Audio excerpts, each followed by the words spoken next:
That's about 5 mil of play in that. Wheels off, the axle's out, and the axles did come out nice and easy. So we have had in the past rust and saltwater driving. We're 55,000 Ks in and it all seemed to come undone quite easily. So not a lot of Pebbly Beach saltwater driving this vehicle's done. It's actually never been there. Its first trip up there will be this Christmas coming. So we'll get the calipers off next.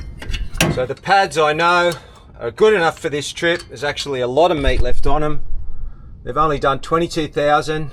At 33,000 we changed them with genuine pads and genuine discs. So we changed the disc and the pad together. I barely used the handbrake, to be honest, being an auto.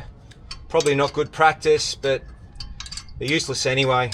I get in there every now and then, I drive off after Shell's driven it, and the handbrake alarm goes off and freaks me out.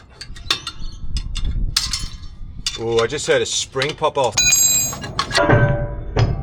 So yes, the one spring did pop off, pulling off the retainer.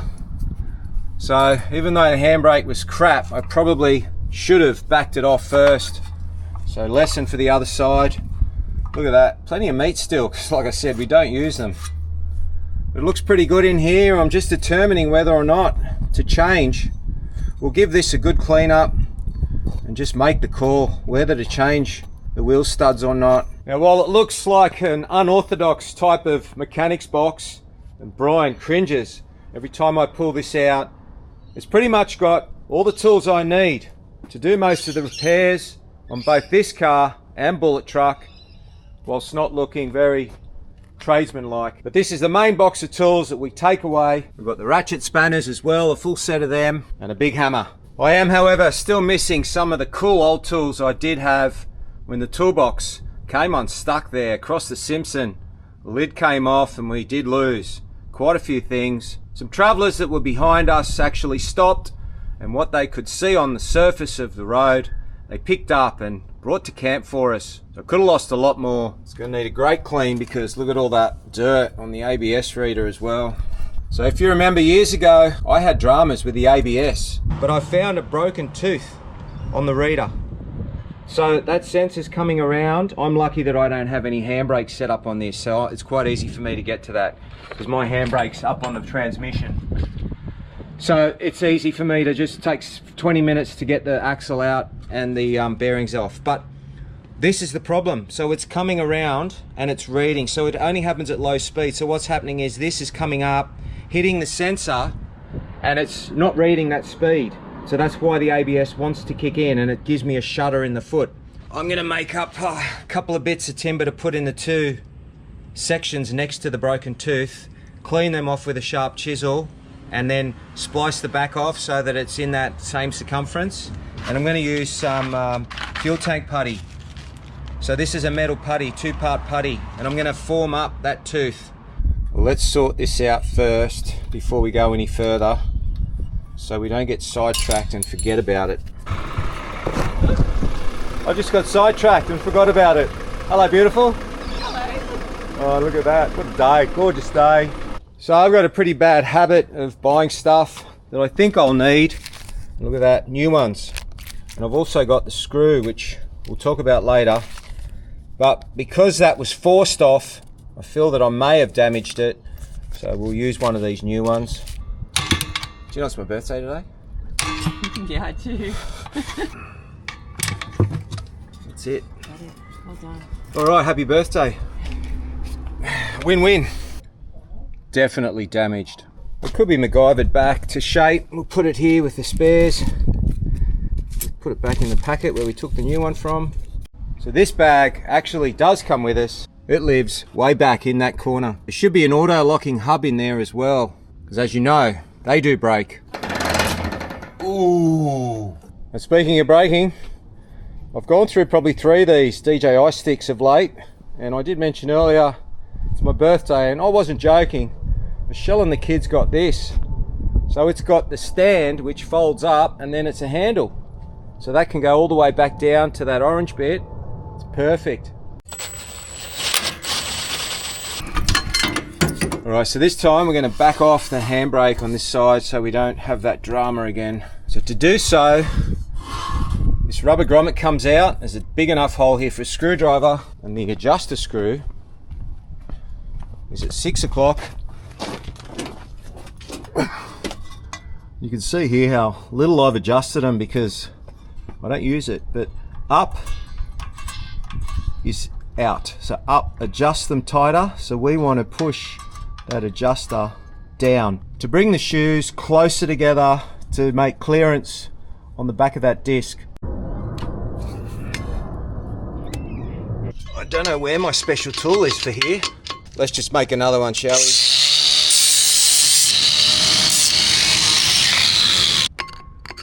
Custom.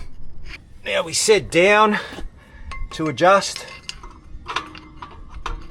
So even though I backed it off, I've still got to use these bolts, and it's very handy to have these 10mm bolts in your toolbox. You know, you're stuck on the side of the road. Oh, spring's intact. Win-win. Again, the shoes, plenty of meat. It's actually in really good condition, but remember, these aren't the first set of discs the car's had at the back. We might do a clean next move. So we're all clean. Now we've got to take these two Phillips head screws off. These ones haven't been touched since the car was built because I haven't been in here. So they'll live to fight another day. So they come all the way out. It's just so clean in here. And then we undo the washer or the locking washer. It's still clean in here. It's amazing. This whole hub will come off. Still in pretty good condition. We've done Fraser, we've done Morton, but we haven't been to Pebbly yet. Pebbly's the killer. So the workshop manual states every 40,000, come in here, pull the bearings out, clean and repack them. I mean, if you're in here, why wouldn't you just change them? The passenger one that I'm thinking is going to be worse with that play that it's got in it. So we'll make sure we've got what we need, and then we'll knock out the racers. Got the same part number. And what we'll do is we'll keep these as spares because you never know, and you might find yourself in a position where you see someone stuck on the side of the road. When these 79s are so popular and common, you could be helping someone out just by having them. Interesting, the Toyota grease is yellow. So if you were going in here and doing it as the service book says, cleaning and repacking, you still got to get all the old grease out because you can't mix greases. Lots of rags this job needs, lots of rags. Before it gets thrown out, it comes in handy. So you got to remember, 55,000 K is a lot of towing and a lot of heavy towing with bullet truck. I'm really happy at what I've seen. So the hub's clean. Now we'll knock the racers out. There's two spots in there that you can get to the back of the race nicely and then knock down. I used to have a special hitting stick to get the racers out, but I can't find it. A bit of rubbish or something I don't use anymore. It's solid too. Another special tool for the toolbox. So we'll stick this with the bearing in the bag. There's a special tool gone. Now's decision time. What are we going to do with these studs?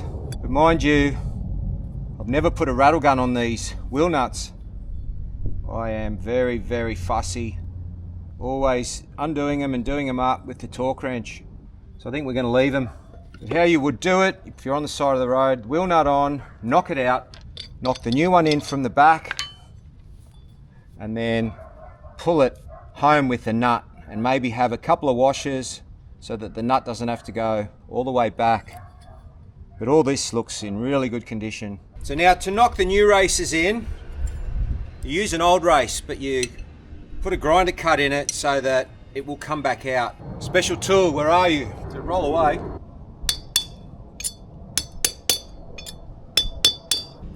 So the beauty with the cut is it's smaller, so you can put it in small side down and have the bigger lip to hit against. When you think you're home, you can turn it over and inspect it. So it's sitting against the hub. We do the same with the big one. Okay, we're home both ways. bullet blue all the way around. Job like this starts off not real messy because you're taking care. By the fourth bearing, it'll be all over me. Bearing in, before you turn the hub over, you need to put the seal in to hold it in. Okay, seal. The rubber bit poking out. You can actually use the old race. Fits just on the other side of it, so you can knock it in with that edge of the race. And something flat on edge comes in handy here. We can pop the hub over and do the front bearing. It's getting messier. It's only the second bearing. So the small bearing's in, and now we're going to fill that cavity full of wheel bearing grease. I like to use a straight edge, like off a carpenter square. Gets in there and it bridges the gap beautifully. Okay, so hands are clean now, so we're about to put the hub on. We're going to change that oil seal.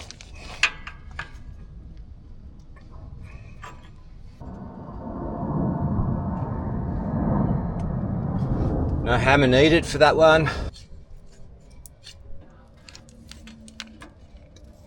Now we got this washer. Just remember, I don't know that it's going to matter, but just remember which way you pulled it out.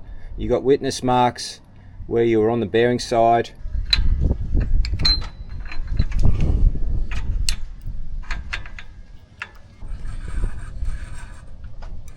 Almost there on this side.